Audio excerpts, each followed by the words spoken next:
Olá, queridos, que bom estarmos aqui, mais uma oportunidade que temos para compartilhar uma palavra de fé, de esperança, uma palavra de vitória.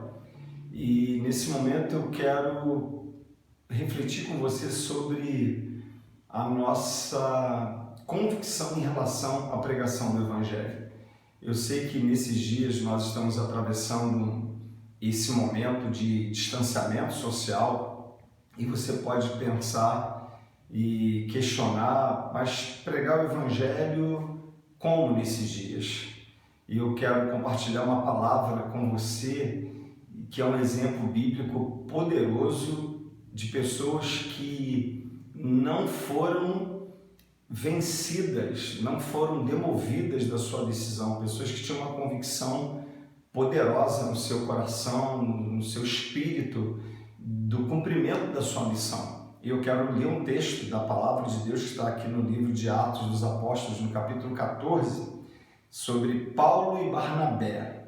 Em Icônio, Paulo e Barnabé entraram juntos na sinagoga judaica e falaram de tal modo que veio a crer grande multidão, tanto de judeus como de gregos. Mas os judeus incrédulos incitaram e irritaram os ânimos dos gentios contra os irmãos.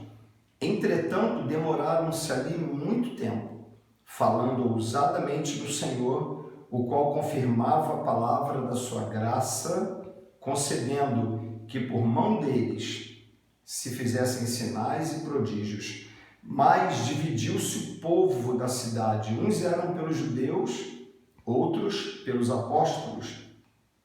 E como surgisse um tumulto dos gentios e judeus, associados com as suas autoridades, para os ultrajar e apedrejar, sabendo eles, fugiram para Listra e Derbe, cidades da Licaônia e circunvizinhança, onde anunciaram o Evangelho.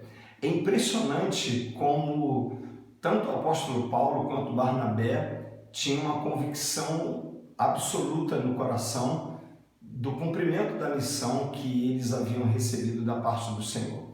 Esse texto é um texto que nos empurra para o cumprimento do propósito de Deus. É um texto que nos inspira, porque é assim, muito interessante que mesmo debaixo de tanta oposição, de tanta perseguição, de tanta ameaça, o texto diz que eles falaram de tal modo que veio a crer uma grande multidão. E isso provocou a inveja e a raiva daqueles judeus incrédulos. O texto continua dizendo que esses judeus incitaram e irritaram os ânimos dos gentios contra os irmãos. Mas, apesar disso, versículo 3 diz que, entretanto, eles demoraram-se ali muito tempo falando ousadamente do Senhor. Ou seja, apesar da resistência, apesar da dificuldade, apesar da perseguição, apesar do ódio daqueles que se opunham à pregação do Evangelho, eles não tiveram as suas vozes silenciadas. E mais ainda, o texto diz que eles não só falaram, mas eles falaram ousadamente no Senhor.